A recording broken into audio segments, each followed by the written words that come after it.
to our Bible study. मैं pastor Jitu lima आप सबों को चर्च ऑफ गॉड जमशेदपुर की तरफ से बहुत बहुत स्वागत करता हूँ, सलाम करता हूँ। आज की सेवा आप सबों के लिए बहुतायत की आशीष की सेवा हो। आइए हम चलते हैं सीधे परमेश्वर के वचन पर। खोले उत्पत्ति की किताब, उसका 15 अध्याय का पहला पद। इन बातों के पश्चात यहोवा का यह वचन दर्शन में अब्राहम के पास पहुंचा। हे अब्राहम, मत डर, तेरी ढाल और तेरा अत्यंत बड़ा प्रतिफल मैं हूँ। हे अब्राहम मत डर। इसका मतलब है अब्राहम डर गए थे। प्रभु के लोगों को भी कभी कभी डर लगता है। आपको भी डर लगता होगा। कोरोना से डरते होंगे क्योंकि नहीं मरना है, संक्रमित नहीं होना है।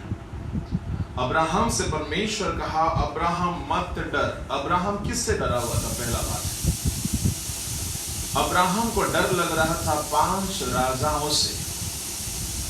अब्राहम कुछ ऐसा काम किया था तो डरना तो पड़ेगा ही। क्यों? अब्राहम, थोड़ा बोलचाल भाषा बोलूंगा, बुरा नहीं मानिएगा, 5 राजाओं से पंगा ले लिया था। 5 राजाओं से लड़ाई कर लिया था। तो भाई वो लोग थोड़ी मेहंदी लगा रखा है, तो वो लोग भी तो राजा है। एक बार ना हार गए, बदला तो लेंगे। वो थोड़ी कोई संत महात्मा है, वो तो हमला करेंगे। संत लोग ही बाइबल में हमला कर दिया, बदला ले लिया। तो और आजकल के मसीह लोग बदला लेते, पादरी लोग भी लेते हैं। अगर सब लोग बदला लेते हैं तो अब्राहम जिन जिन लोगों से झगड़ा किया, युद्ध किया, उनको हराया, वो लोग तो कोई संत महात्मा नहीं थे। वे तो गैर यहूदी थे, वे तो परमेश्वर रहित थे। भाई वो लोग मार खा के थोड़ी, ठीक है हम लोग मार खाने के लिए बुलाहट पाए हुए हैं, हम लोग मार खाते रहेंगे, ऐसा तो नहीं कहेंगे। उनको तो बदला का भावना आएगा। तो इब्राहिम तो राजा भी नहीं थे, इब्राहिम एक धनशाली पुरुष थे। इब्राहिम के घर में 318 सेना थी जो कि इब्राहिम के घर में पैदा हुए थे, उसके तंबू में पैदा हुए थे। इब्राहिम पता नहीं पूरा बटालियन लेके चलता था। आपको लगता है इब्राहिम अकेला चलता? ना ना ना ना ना, साथ में उसके घर, उसके साथ वो जिस तंबू में रहता था, उस तंबू के साथ और कई ढेर सारे तंबू रहता था। उन तंबुओं में बहुत सारे लोग रहते थे और उनमें कई जवान लड़का लोग थे जो कि इब्राहिम के घर में पैदा हुए थे। उन जवानों में से 318 जन जो युद्ध विद्या में निपुण थे। उस उत्पत्ति 14 अध्याय उसका 14 में लिखा है। पढ़ने की जरूरत नहीं है, दरवाजा बंद करने की जरूरत है। हालेलुया, परमेश्वर के नाम की धन्यवाद हो। यहाँ युद्ध विद्या में वे निपुण थे। इब्राहिम ने उनको युद्ध का ट्रेनिंग भी दे रखा था। उनको लेकर के लड़ने को गया, 5 राजा को ऐसा खदेड़ा, 5 राजा थे। इन 5 राजाओं का नाम लिखा गया है। हाँ, आप उसका 14 का 8, 9, 10 पढ़िएगा, पढ़ने का जरूरत नहीं है। आपने भी पढ़ लेना, हम ही लोग पढ़ते रहेंगे क्या? तो यहाँ 5 राजा के बारे में लिखा गया है। ये 5 राजा को अकेला, बिन राजा होते हुए, राजा नहीं होते हुए भी अब्राहम ने ऐसा धोया, ऐसा मारा, 5 के 5 भाग गए। तब क्या होता है, वहां से इब्राहिम ने अपना भतीजा को बचा के लाया और सारा संपत्ति और जो लूत उसका परिवार, उसका संपत्ति को बचा लिया। तब जब वहां से लड़ाई से लौट आता इब्राहिम, तब सदोम का राजा आकर उससे कहते हैं, हाँ क्या कहते हैं? नीचे 21।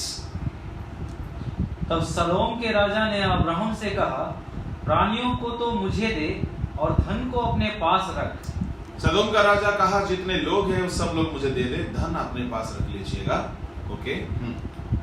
अब्राहम ने सदोम के राजा से कहा, परमप्रधान ईश्वर यहोवा जो आकाश और पृथ्वी का अधिकारी है, उसकी मैं यह शपथ खाता हूँ, सौगंध खाता हूँ, कसम खाता हूँ, शपथ खाता हूँ कि जो कुछ तेरा है उसमें से ना तो मैं एक सूत और ना जूती का बंधन ना कोई और वस्तु लूंगा, कि तू ऐसा ना कहने पाए कि अब्राहम मेरे ही कारण धनी हुआ। वाह, क्या बात है। अब्राहम ने कहा तो कभी ऐसा नहीं कहना चाहिए कि मैंने अब्राहम को धनी बना। सही में धन तो वहां बहुत मिल सकता था, किलो किलो सोना मिल सकता था, बहुत पशु मिल सकता था। अब्राहम ने बोला ना, किसी इंसान के फेवर पा करके मैं धनी नहीं बनना चाहता, ताकि इंसान ना कहे कि हमने इसको धनी बनाया। मैं आपसे कहना चाहता हूं, इब्राहिम से इस बात को सीख लीजिए, किसी का फेवर मत लीजिए, मेहनत करिए, प्रभु से सहायता मांगिए, प्रभु आपको महान बनाएगा। ऐसा कभी किसी का फेवर मत लेना कि इंसान कहे कि हमने इसको धनी बनाया, हमने इसको ज्ञानी बनाया, हमने इसको ऐसा किया। नो, अब्राहम का इस बात को सलाम करना चाहिए।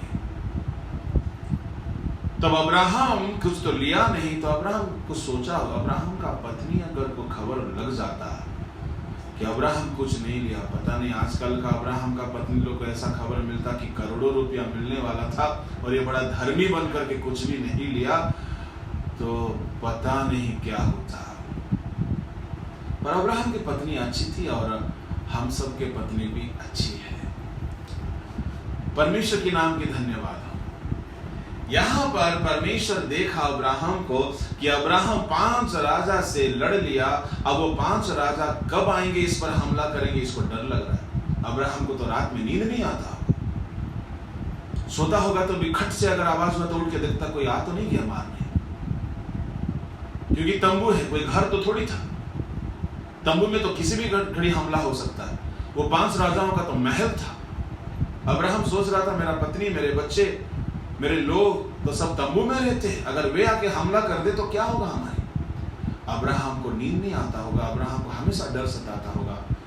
ऐसे में परमेश्वर ने अब्राहम को दर्शन देकर कहा, अब्राहम मत डर, मैं तेरा ढाल हूं। वाह,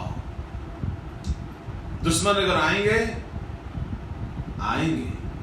तो आएंगे, पर तुझसे हराएंगे नहीं, क्योंकि तेरा बचाने वाला ढाल मैं हूं। जिंदगी में लड़ाई होगी, ढाल का जरूरत कब होता है, जब दुश्मन हमला करता है। तेरे जिंदगी में बहुत से दुश्मन आएंगे, बहुत से हमला होगा, बहुत से लोग आक्रमण करेंगे, परंतु मैं तुझे बचाऊंगा, मैं तेरा ढाल हूं।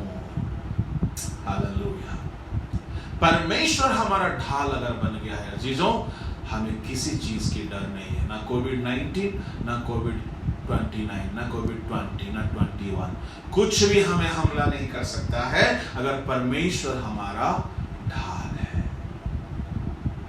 परमेश्वर को अपना ढाल बनाइए, छुप जाइए उसके ढाल के नीचे, परमेश्वर में रहिए तो वो आपका ढाल बनेंगे। इब्राहिम परमेश्वर पे विश्वास करता था। हमारे लिए नया नियम में विश्वास का ढाल के बारे में कहा गया है। अब्राहिम को भी यही था, वो विश्वास किया तो परमेश्वर उसका ढाल बन गए। परमेश्वर ने कहा, मैं तेरा ढाल हूं और अत्यंत बड़ा फल हूं। वाह वाह वाह, क्या बात है। इसका मतलब है सदोम का राजा से अगर सोना चांदी पशु धन संपत्ति लेते तो ज्यादा नहीं मिलता, उसके साथ बदनामी मिलता कि सदोम का राजा ने इसको धनी बनाया। आज कुछ लोग दूसरों का पैर पकड़ के, दूसरों से भीख मांग के, दूसरों का चापलूसी करके, दूसरों का कितना तरह से रिक्वेस्ट करके आज धनवान होने की कोशिश करते हैं। प्रभु के लोगों, आप ऐसा नहीं होना। आप परमेश्वर पे भरोसा रखना, प्रभु आपका बड़ा फल है। किसी इंसान के सामने चापलूसी करके धनवान होने की कोशिश नहीं करना। शैतान भी तो ऐसा ऑफर दिया था जैसा सदोम का राजा ने अब्राहम को ऑफर दिया था। आपके सामने ऑफर आएगा।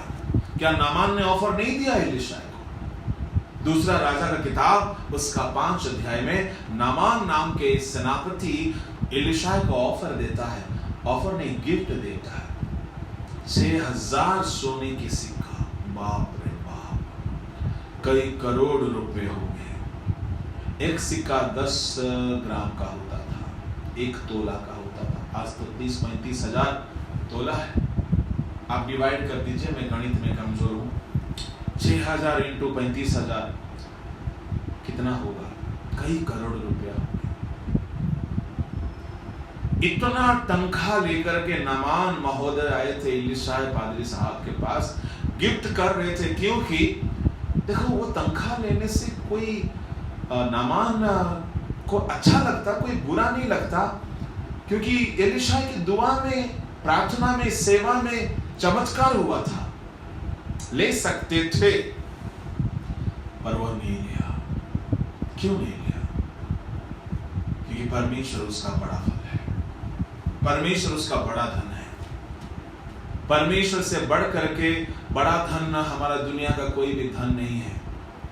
एलीशा ने कर दिखाया कि दुनिया का धन से आप हमें खरीद नहीं सकते।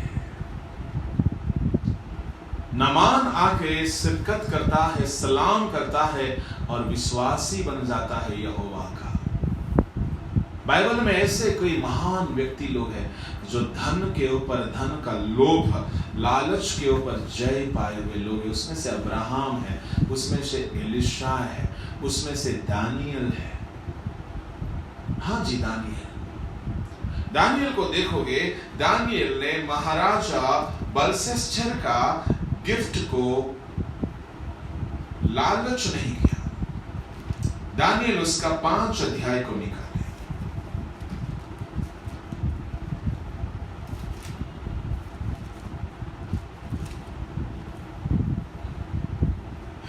दानियल उसका 5 अध्याय पढ़िएगा, उसका 16-17। परंतु मैंने तेरे विषय में सुना है कि दानियल भेद खोल सकता और संदेह दूर कर सकता है। इसलिए अब यदि तू उस लिखे हुए को पढ़ सके और उसका अर्थ भी मुझे समझा सके, तो तुझे बैंगनी रंग का वस्त्र और तेरे गले में सोने की कंठमाला पहनाई जाएगी और राज्य में तीसरा तू ही प्रभुता करेगा। ओके, नीचे। दानियल ने राजा से कहा, अपने दान अपने ही पास रख। क्या बात! तेरा पैसा तेरे घर रख। तुझे जो बताऊंगा ना, उसको सुन लेना ध्यान से। बोलने की बात है, अपने पैसा अपने पास रख। ज्यादा पैसा दिखाने आया। देखिए दानियल कैसा बोलता है, अपने तनख्वाह अपने पास रख। आज कह सकते हैं लोग राजा को, और उसी का नौकरी करता है। दानियल बेलशस्सर का ही कर्मचारी है।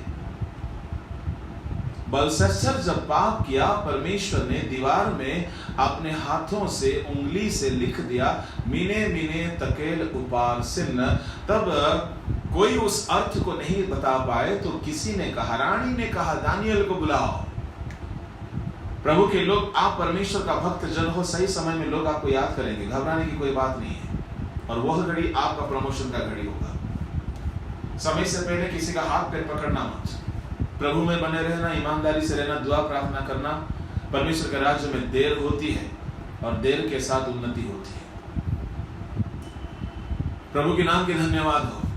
तो यहां पर रानी का रेफरेंस से राजा बुलाते हैं दानियल को, और दानियल जैसे आता है, राजा सबसे पहला ऑफर देते हैं, क्या मैं कंठमाला पहनाऊंगा, सोने का कंठमाला पहनाऊंगा, और देश का तीसरा मालिक तू बनेगा, और तुझे बैंजनी कपड़ा पहनाऊंगा। दानियल बोलता है, अपना दान, अपना पैसा, अपना संपत्ति अपने पास रख, मैं सच्चाई बताने आया हूं। और दानियल ने सच्चाई बताया। बताने के लिए हिम्मत चाहिए।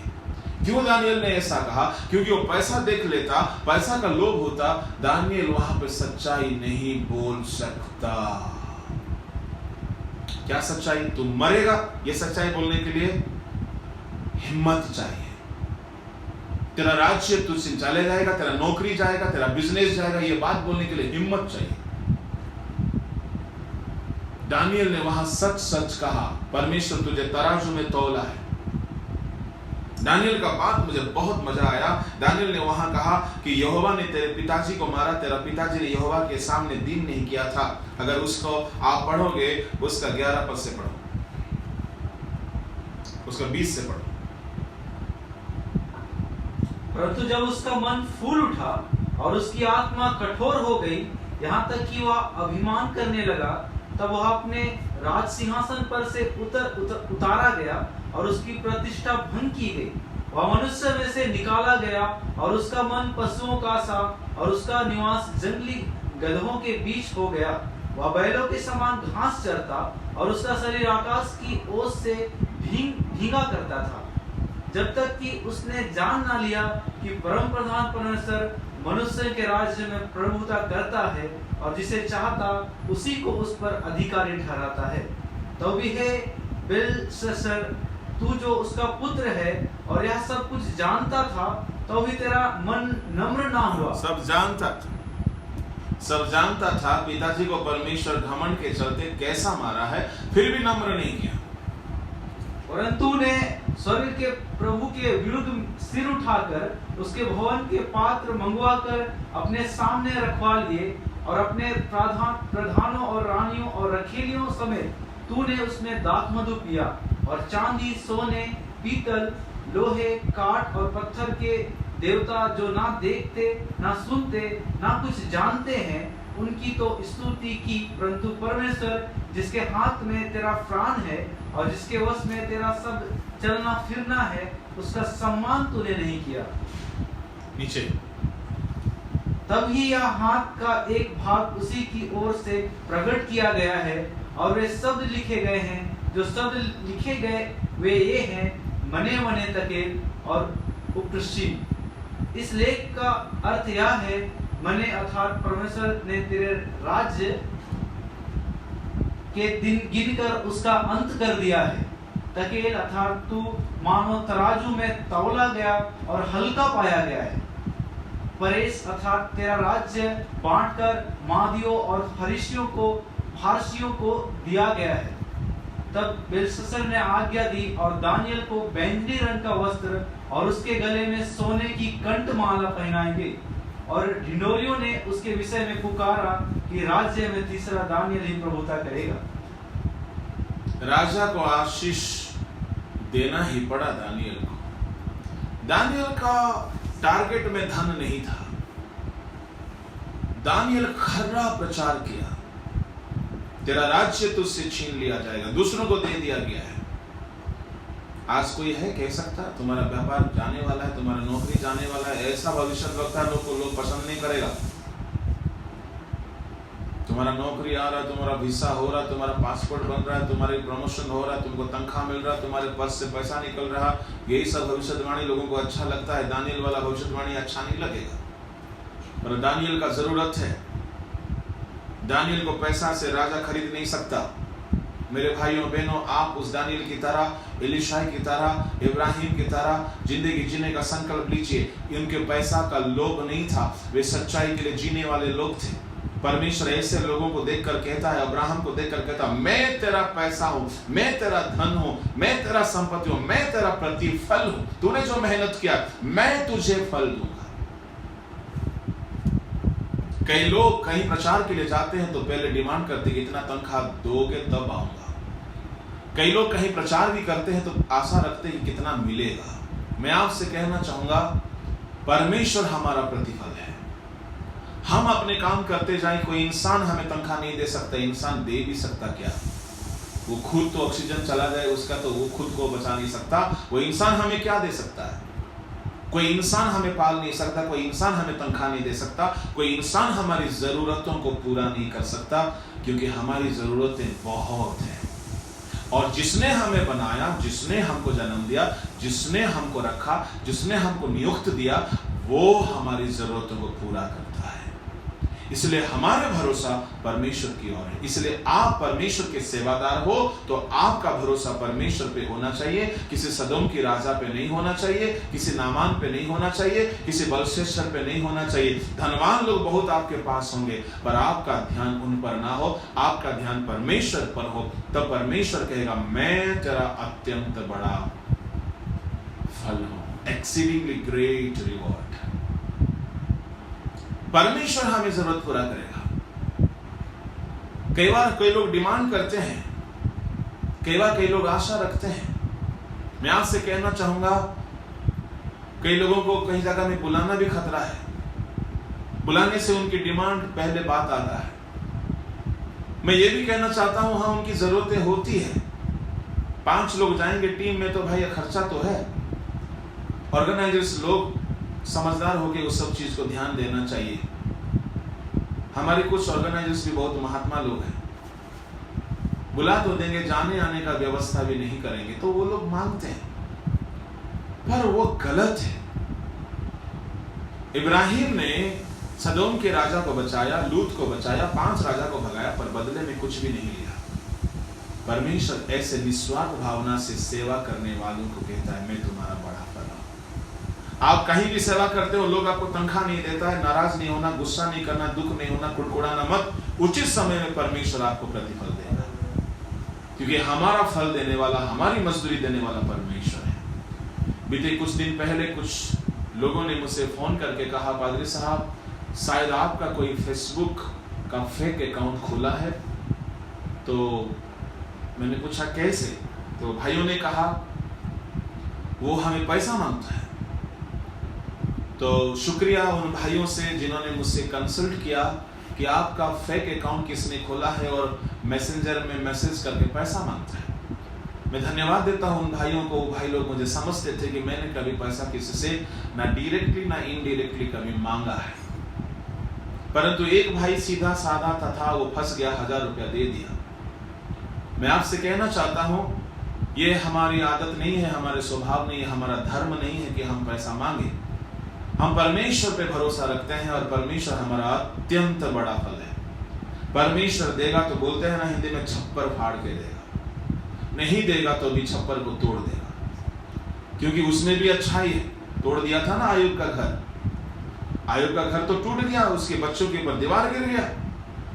तो परमेश्वर कई बार ऐसा भी करता है। अब्राहम के साथ क्या किया, बोला घर से निकल, सारा जिंदगी तंबू में रहना। अरे परमेश्वर कई बार घर देगा तो भी अच्छा है, घर तोड़ेगा, घर को घर से हटाएगा तो भी अच्छा है, छप्पर फाड़ के देगा तो भी भला, सब ले जाएगा तो भी ठीक है। उसके मर्जी पे हमें जीना चाहिए, उसकी इच्छा पूरी होनी चाहिए। इसलिए प्रभु के अजीजों, प्रभु ने अब्राहम से कहा मैं तुम्हारा ढाल। इस कोविड-19 में घबराने की कोई जरूरत नहीं है। आप प्रभु में रहे, प्रभु आपका ढाल है, प्रभु आपका प्रतिफल है, प्रभु आपका पेमेंट है, प्रभु आपका गिफ्ट है, प्रभु आपका सैलरी है, प्रभु आपका तनख्वाह है, प्रभु आपका पुरस्कार है। अगर कोई आपसे काम करवाया पैसा नहीं देता, घबराना मत, प्रभु आपको देगा। न्याय परमेश्वर है, अन्याय कभी नहीं कर सकता। दुनिया के लोग आपके ऊपर अन्याय कर सकते हैं, परमेश्वर अन्याय नहीं करेगा। परमेश्वर के राज में देर होती है, अंधेर नहीं होती है। प्रभु आपको आशीष दे। आइए अपनी आंखें बंद करें, हम प्रार्थना करेंगे। कल क्या होगा कोई न जाने,